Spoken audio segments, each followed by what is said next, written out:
नम्रता की ओर से प्यार भरा नमस्कार और तहे दिल से स्वागत मेरे इस चैनल आइए सुने कहानी में। आज मैं आप सबके लिए मालती जोशी जी द्वारा लिखित एक कहानी सहेलियाँ लेकर आई हूँ। यदि आपको मेरा कथा वाचन और कहानियाँ पसंद आती हैं तो प्लीज़ मेरे इस चैनल को सब्सक्राइब कर लें, लाइक कर लें और बेल आइकन ज़रूर दबा लें। और अगर पसंद हो तो अपने दोस्तों के साथ भी शेयर कर सकते हैं। तो आइए सुने कहानी सहेलियाँ। सामान गाड़ी में रखा जा चुका था। बेटा उंगलियों में चाबियां घुमाते हुए प्रतीक्षा में खड़ा था। बहू पिछला दरवाज़ा खोलकर हमारी बाट जोह रही थी। जैसे ही हम लोग गेट के पास पहुंची, बहू ने सविता का हाथ थामा और एहतियात से गाड़ी में बिठा दिया। उसके दरवाज़ा बंद करने से पहले मैंने भीतर मुंह डालकर कहा, संभल कर जाना और पहुंचते ही फ़ोन करना। मतलब तुम स्टेशन पर नहीं आ रही हो? बहू ने कहा, मम्मी जी तो कभी किसी को छोड़ने नहीं जाती। मैंने सफाई दी, अरे वहाँ भीड़ में ना मेरा जी घबराने लगता है। खड़े खड़े पैर भी दर्द करने लगते हैं। खुदा जब हुस्न देता है तो नज़ाकत आ ही जाती है। चुप करो, मैंने डांट लगाई। मेरी उम्र का ना सही, मेरे बच्चों का तो ख्याल करो। वो मुस्कुरा दी। बहू ने कितना कुछ सुना पता नहीं, पर उसने जाहिर नहीं होने दिया। बोली, मौसी जी चलें? इशारा पाकर मैं पीछे हट गई। बहू ने पिछला दरवाज़ा बंद किया और आगे पति के बगल में जाकर बैठ गई। बेटे ने गाड़ी स्टार्ट की। हम लोगों ने हाथ हिलाए और गाड़ी ने रफ्तार पकड़ ली। कुछ ही क्षणों में वह नज़रों से ओझल हो गई। भीतर आकर मैंने गेट बंद किया और एक लंबी सांस ली। निश्चय ही अप्रिय सखी के बिछोह में निकला उच्छ्वास नहीं था, ये छुटकारे की, राहत की सांस थी। पिछले 8 दिनों से मेरे प्राण अधर में लटके हुए थे। हर दम ये खटका बना रहता था कि अब कुछ हुआ ही समझो। पर ईश्वर की कृपा से सप्ताह राजी खुशी बीत गया। सखी सानंद विदा हो गई। राहत की सांस तो लाजमी थी। सबको आश्चर्य होता है, कभी कभी तो खुद मुझे भी हैरत होती है कि हमारी दोस्ती आखिर इतने दिनों निभ कैसे गई। हम दोनों के स्वभाव में 2 ध्रुवों का अंतर है। परिस्थितियां तो हमेशा भिन्न ही थीं, पर इससे हमारी दोस्ती में कोई फर्क नहीं आया। कक्षा 5वीं से लेकर बीए तक हमारी दांत काटी रोटी थी। बीए के बाद मेरी शादी हो गई। सविता शादी के इंतज़ार में पढ़ती रही, डिग्रियां जुटाती रही। डबल एमए और पीएचडी करने के बाद समस्या और गंभीर हो गई और वो नौकरी करने लगी। कभी कभी तो मुझे लगता कि उसकी शादी को जानबूझकर टाला जा रहा है ताकि छोटे भाई पढ़ लिख जाएं। अनुरूप दूल्हे की प्रतीक्षा में उसकी उम्र बढ़ती चली गई। अंततः गत्वा शादी हुई भी तो ऐसे व्यक्ति से जो उससे हर बात में 19 ही था। लेकिन उस शख्स की हमेशा ये कोशिश रही कि सविता अपने आप को 20 ना समझे। उसका घरवालों का भी इसी अभियान में पूरा सहयोग था। बेचारी सविता, उसका जीवन जैसे नर्क बन गया था। जब भी मिलती यही कहती, इससे तो मैं बिन ब्याही ही भली थी। माँ बाप को कोसती कि अपना बोझ हल्का करने के लिए उन्होंने मुझे कुएं में ढकेल दिया। यूँ देखा जाए तो वह बोझ नहीं थी, अच्छा खासा कमा रही थी। पर इसी बात को लेकर नाते रिश्तेदार और अड़ोसी पड़ोसी माता पिता को कोंचते थे, तो उन्होंने जैसा लड़का मिला उसी के साथ इसकी गांठ बांध दी। शादी की फलश्रुति कुछ भी नहीं हुई। निसंतान होने का उसे मलाल भी नहीं था। कहती, ऐसे व्यक्ति की संतान को मैं कभी प्यार नहीं कर सकती। 15 साल तक अनेक मानसिक प्रताड़नाएं झेलने के बाद उसके वैवाहिक जीवन की इतिश्री हुई। उसके पति की मृत्यु के बाद मैं मिलने गई थी। बोली, दूसरों के सामने मुझे नाटक करना पड़ता है, पर तुमसे झूठ नहीं बोलूंगी। इतने सालों से घुट घुट कर जी रही हूं मैं। अब लगता है कि खुलकर सांस ले सकूंगी। महीना सवा महीना होते ही उसने परिवार वालों को बाहर का रास्ता दिखा दिया। मकान सरकारी था, उसके नाम पर था। घर छोड़ने के अलावा घर वालों के सामने कोई दूसरा रास्ता भी न था। उसके बाद वो फिर से साल में एक आध बार मेरे यहाँ आने लगी। हम लोग खूब मौज मस्ती करते। कहती, तुम्हारे यहाँ आकर मेरी बैटरी चार्ज हो जाती है। पिछले वर्ष जब मुझ पर वज्रपात हुआ तो वो दौड़ी आई थी, मुझे गले लगाकर बोली थी, अनु, ईश्वर के आगे किसी का वश नहीं चलता, पर ये तो सोचो तुम्हारे पास कितनी मधुर यादें हैं, तुम तो उन्हीं के सहारे पूरी जिंदगी काट सकती हो। पर मुझे देखो, मैं तो एकदम कंगाल हूँ, फिर भी जी रही हूँ ना। सुनकर मेरा मन भर आया था। दुख की भी कितनी जातियां होती हैं। खुदा जब हुस्न देता है वाला जुमला देर तक जेहन में गूंजता रहा। कई बार समझ में ही नहीं आता कि वो तारीफ कर रही है, मजाक कर रही है या व्यंग्य कर रही है। तारीफ करना तो खैर उसकी फितरत में था ही नहीं, व्यंग्य की संभावना ही ज्यादा नजर आती थी। मेरे पास वो अक्सर आकर ठहरती रही है, इसीलिए उसकी बातें अब मेरी आदत में शुमार हो चुकी हैं। मुझे उसने कभी क्लीन चिट नहीं दी। मेरी रसोई से लेकर मेरे बागीचे तक सब में वह सैकड़ों खामियां निकालती थी, तरह तरह के सुझाव देती थी। मेरे भृत्यगण भी उसकी आलोचना के शिकार होते। उसका स्पष्ट मत था कि मुझे नौकर बरतना नहीं आता, मैंने सबको सिर पर चढ़ा रखा है। मैंने उसका कभी बुरा नहीं माना। मेरे पतिदेव भी उसकी हर बात को बड़े कूली लेते थे। मुझसे कहते, तुम उसकी बातों पर ध्यान मत दो, वो अपना फ्रस्ट्रेशन निकाल रही है। शुद्ध हिंदी में इसे भड़ास कहते हैं। पति समझदार थे, शायद इसीलिए हम लोगों की दोस्ती इतने सालों तक बरकरार रही। उसे अपने बेटे के पास बुलाने का साहस मैं कभी नहीं करती, पर जब उसने खुद ही आने की पेशकश की तो मेरी अनिच्छा के बावजूद बेटे ने उसे निमंत्रण दे ही डाला। दरअसल वह एक प्रकार के अपराध बोध से ग्रस्त था। सोचता था माँ को ले तो आया है, पर माँ अभी मानसिक रूप से यहाँ सेटल नहीं हो पाई हैं। शायद सविता मौसी का साथ पाकर मेरा मन बहल जाएगा। उसकी वार्षिक यात्रा का वह बचपन से साक्षी रहा है। उसके आने की खुशी तो थी, पर मैं ही जानती हूँ कि ये 7 दिन मैंने कितनी सांसत में गुजारे हैं। हर बार डर लगता रहा कि कहीं बहू को उसकी तीखी जुबान का स्वाद न चखना पड़े। वैसे मैंने उसे आते ही समझा दिया था कि सभी देखो, अब हम सीनियर सिटीजन हो गए हैं, हमारे काम करने के दिन लद गए, अब तो हमें ठाठ से बैठकर रोटी खानी चाहिए। बहू की रसोई में ताक झांक मैं भी नहीं करती, तुम भी मत करना। अगर कुछ कहना भी है तो मुझसे कहना। मैंने कह तो दिया, पर जो अपनी आदत से लाचार हो वो भला चुप रहता है। उसने दूसरे ही दिन से आलोचना पर्व शुरू कर दिया, पर मेरी एक बात रख ली, जो कुछ कहना चाहा मुझी से। ये तुम्हारी बहू जिम क्यों जाती है? उससे कहो झाड़ू पोछा किया करे, फिट रहेगी। घर में वॉशिंग मशीन है, फिर बाइक इसलिए लगा रखी है। तुम्हारी बहू में जरा भी अकल नहीं, बेटी को ड्राइवर के साथ स्कूल भेज देती है। ये तुम्हारे यहाँ दिन में कितनी बार चाय बनती है और हर बार सारा आमला पीता है। तुम्हारी रसोई दारिन पलेथन का आटा सीधे कनस्तर में पलट देती है, उसे मना क्यों नहीं करती?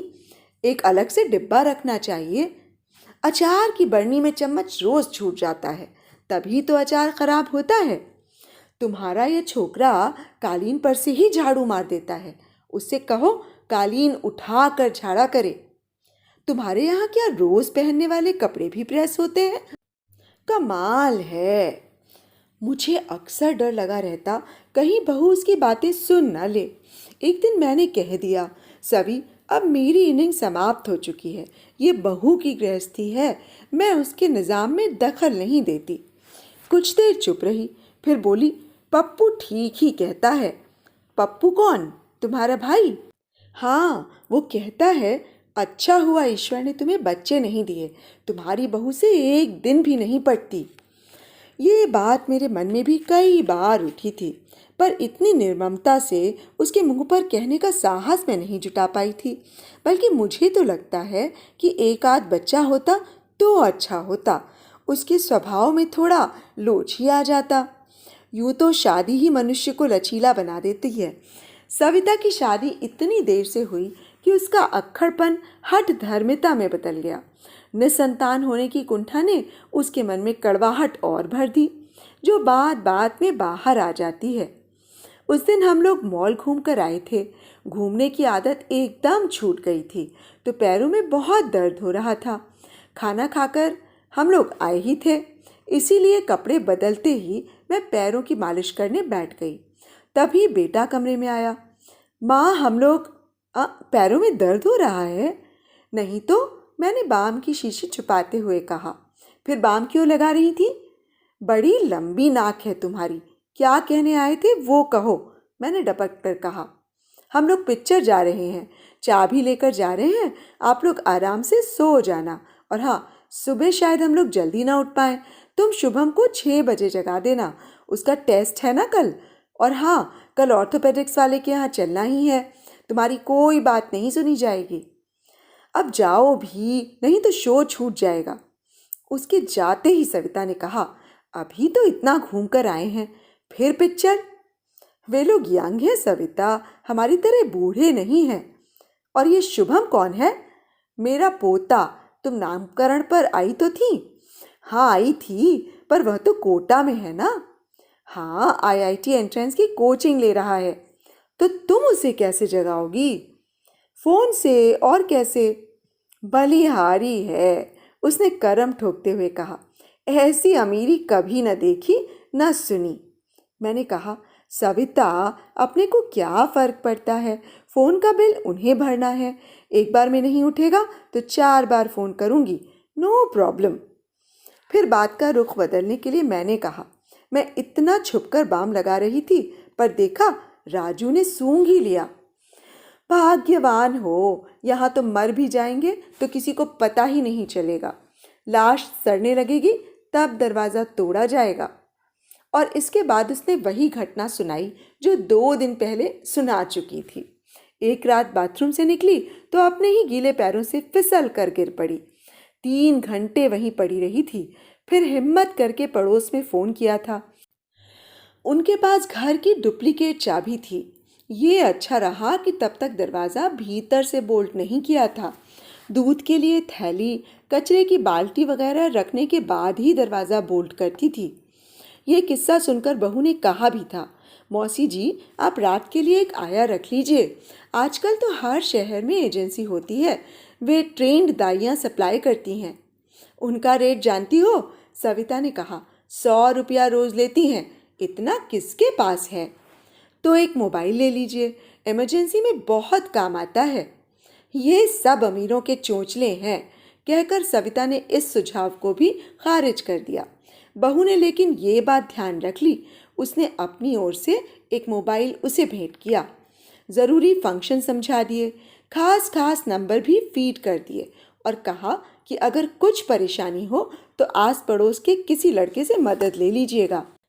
आजकल तो बच्चा बच्चा फ़ोन ऑपरेट कर लेता है, और बैलेंस ख़त्म होने लगे तो मुझे फ़ोन कर दीजिएगा। इस बार ये किस्सा सुनकर मैंने कहा, तुम एक पेइंग गेस्ट क्यों नहीं रख लेती? आजकल तो लड़कियां बाहर से पढ़ने के लिए या नौकरी के लिए आती ही रहती हैं। उन्हें भी अच्छी फैमिली की तलाश रहती है। आसपास पता लगाओ, कोई भी मिल जाएगी। वो भी करके देख लिया, और भाई से हमेशा के लिए संबंध खराब हो गए। कैसे? उनकी साली आई थी किसी ट्रेनिंग के लिए। 3 महीने की बात थी, मैंने रख लिया। घर की लड़की थी, पैसे लेने का तो कोई सवाल ही नहीं था। पर सच कहती हूँ, 3 महीने में ही पागल हो गई मैं। क्यों? अरे रात रात भर टीवी देखती थी, सुबह 10 बजे तक सोती थी। बाथरूम में घुस जाती तो घंटे भर तक निकलती ही नहीं थी। इतना पानी बहाती थी कि क्या बताऊं। खुद का बिस्तर भी नहीं लगाती थी। चाय पी के कप प्लेट वहीं छोड़ देती थी। खाना खाकर थाली ऐसे सरका देती थी जैसे मैं कोई नौकरानी हूँ। कई बार ये होता कि मैं खाना लेकर बैठी रहती और महारानी रात 10 बजे आकर कहती कि बाहर से खाना खाकर आ गई है। एक फ़ोन तक करने की जहमत नहीं उठाती थी वह। जब मैंने उसकी शिकायत करनी चाहिए तो पता चला मेरे खिलाफ ढेरों शिकायतें पहले से ही दर्ज हैं। भाई भौजाई दोनों ने कह दिया कि अच्छा हुआ भगवान ने आपको बच्चे नहीं दिए, आप में ज़रा भी सब्र नहीं है। मेरे लिए तो गुनाह बेलज्जत वाली बात हो गई। पैसा तो मिला नहीं, बुराई और गले पड़ गई। मैंने बहुत पहले तुमसे कहा था, एक बच्चा गोद ले लेती तो आज कितना सहारा हो जाता। क्या पता सहारा होता कि मुसीबत होता। अपने आसपास देखती हूँ ना, पेट जाए बच्चों का तो भरोसा नहीं रहा। तुम एक भाग्यशाली अपवाद हो तो बात छोड़ दो, पर ज़माने में यही हो रहा है। बच्चे सगे माँ बाप को भी नहीं पूछते। वो किराए की संतान मुझे क्या सहारा देती। वैसे भी जब बच्चे पालने की उम्र थी तब सास ने बाहर से बच्चा लेने नहीं दिया। बोली, घर में इतने बच्चे तो हैं, इन्हीं में से एक ले लो। तो ले लेती ना। किसे लेती? एक का बच्चा लेती तो चार के मुंह फूल जाते। सबके सब तो घात लगाए बैठे थे, जैसे कोई हमारे पास करोड़ों की जायदाद हो। उसकी बात सुनकर मैं सोच में पड़ गई। मेरे पास कोई जवाब ही नहीं था। मुझे यूं विचारमग्न देखकर वो हंसती। मेरी फिक्र मत करो यार, अपने राम तो अकेले ही अच्छे हैं, नो प्रॉब्लम। बच्चे जब स्टेशन से लौटे तो मैं सोफे पर ही ध्यानमग्न बैठी मिली। अरे माँ, आप यहाँ क्यों बैठी हो? आज टीवी भी नहीं लगाया? मन ही नहीं हुआ। अच्छा, उसे ठीक से बिठा तो दिया था ना, जगह अच्छे से मिल गई थी। कैसी बात करती हो माँ, रिजर्वेशन था तो जगह तो मिलनी ही थी। ये तो मैं भी जानती हूँ, पर एक आदत है ना टेंशन लेने की। बेटा तो कपड़े बदलने चला गया। बहू मेरे पास आकर बैठ गई। बोली, मौसी जी बहुत सेंटी हो रही थी, मतलब बहुत भावुक हो रही थी। मैंने कहा कि मौसी जी फिर से आइएगा, जल्दी आइएगा और बहुत दिनों के लिए आइएगा। तो बोली, ज़रूर आऊँगी बेटा, इतने प्यार से मुझे बुलाने वाले लोग ही कितने हैं। इन्होंने कहा, मौसी अपना ख्याल रखना। तो बोली, बेटा मैं तो बड़ी सख्त जान हूँ, आंधी पानी धूल धक्कड़ सब सह जाती हूँ, पर तुम अपनी माँ का ख्याल रखना। तुम्हारे पिता ने उसे फूल की तरह सहेजा, उसे ज़रा भी कष्ट मत होने देना बेटा। सुनकर मन कैसा तो हो आया।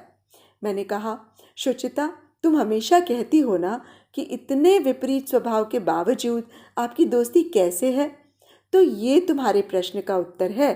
तुमने नारियल देखा है ना, उसके कठोर कवच को, भीतर कितनी मिठास निकलती है। बस यही समझ लो कि उस खुरदुरे आवरण के नीचे भी एक प्यार भरा दिल धड़कता है। प्यार की भी कई जातियां होती हैं। तो अभी आप सुन रहे थे मालती जोशी जी द्वारा लिखित कहानी सहेलियाँ। दोस्तों, आप सबको ये कहानी कैसी लगी मुझे प्लीज़ कमेंट बॉक्स में ज़रूर बताइएगा। दोस्ती के बारे में दो लाइंस जो मुझे बहुत अच्छी लगी वो सब आपको सुनाना चाहूँगी। दोस्ती में ही ताकत है साहिब, दोस्ती में ही ताकत है साहिब, समर्थ को झुकाने की। बाकी सुदामा में कहाँ ताकत थी, श्री कृष्ण से पैर धुलवाने की। तो अब मुझे इजाज़त दीजिए दोस्तों, कल फिर एक सुंदर सी कहानी के साथ आपसे रूबरू होंगी। तब तक के लिए नमस्कार।